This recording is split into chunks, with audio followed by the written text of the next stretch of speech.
자, 안녕하세요, 여러분. 보건행정의 이은석입니다. 자, 이번 시간 첫째 시간인데요. 이제 앞으로 보건행정 과목을 어떻게 공부해야 될지에 대한 것들을 같이 나누면서 그동안 시험에 또 어떤 부분에서 어떤 문제들이 나오고 있는지 분석했던 것들을 같이 좀 살펴보고 귀에 충분하게 익숙하게 넣어놓고 났을 때 이때도 또 그 다음에 이제 내용이 들어가게 되면 훨씬 더 기억이 잘 되기 때문에 이번 시간은 좀 오리엔테이션을 갖도록 하겠습니다.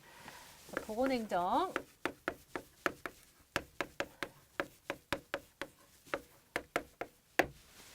그래서 우리 보건행정 같은 경우에는요, 보건 플러스 행정이 같이 합쳐진 내용들입니다. 근데 행정 이러면 다소 이제 딱딱하고 또 용어들이 우리가 흔하게 사용되는 용어들이 아니다 보니까 어렵게 느껴지는 이제 부분들이 있어서 이런 것들을 좀 완화할 수 있는 좋은 방법은 자꾸 귀에 익숙하게 좀 담아놓는 거, 이런 것들이 필요합니다.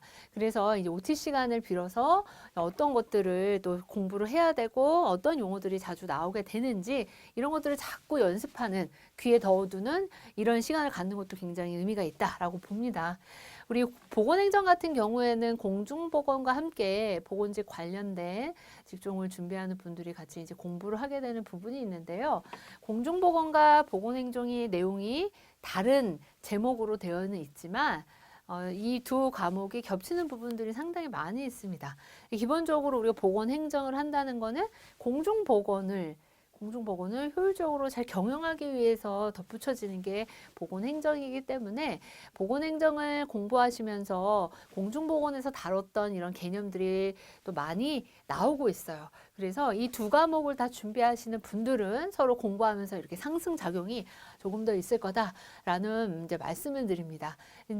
그런데 이제 공중보건 같은 경우에는 공중보건 쪽에 더 포커스를 둔다면 이제 보건행정은 이 행정적인, 근데 그것이 이제 보건과 관련된 거이긴 하지만 이런 부분에 조금 더 포커스를 두고 간다라는 그런 차이점이 있다라는 말씀을 드립니다.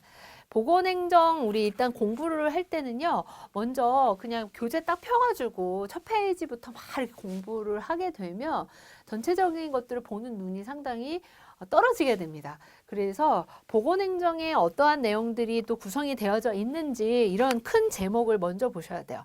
다시 말해서 큰 숲을 본 다음에 그 다음에 잔가지로 가는 이런 학습법이 굉장히 머리에 오래 남을 수 있는 좋은 방법입니다. 여러분들이 이제 교재를 좀 펴보시면 보건행정에서 목차가 나와요. 우리가 거의 뭐 한 35강을 전후로 해서 30에서 한 35강 사이로 해서 이론들을 좀 정리를 해보려고 합니다. 제 1장에 나오는 게 이제 보건행정 이론이죠. 보건행정 이론. 행정 이론. 이 부분이요, 공중보건과 이렇게 겹쳐지는 내용들이 또 많이 나옵니다. 그래서 우리가 보건행정 이론에서 다루게 된 내용들이 있을 건데요. 일단 큰 제목 먼저 가볼게요. 두 번째로는 이제 보건행정이 이렇구나라는 것들을 객관적으로 본다면 보건행정이 어떻게 흘러왔는지 그 역사를 볼 겁니다. 그래서 보건행정과 관련된 역사. 역사 이 부분 역시도 이제 공중보건에서 또 많이 다루고 있는 이런 내용들이에요. 그래서 다시 한번 이제 정리하는 이런 개념들을 좀 가지고 있는데요.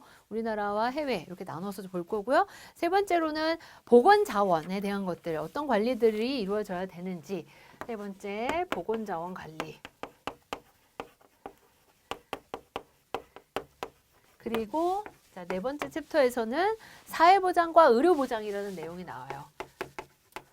사회보장, 의료보장.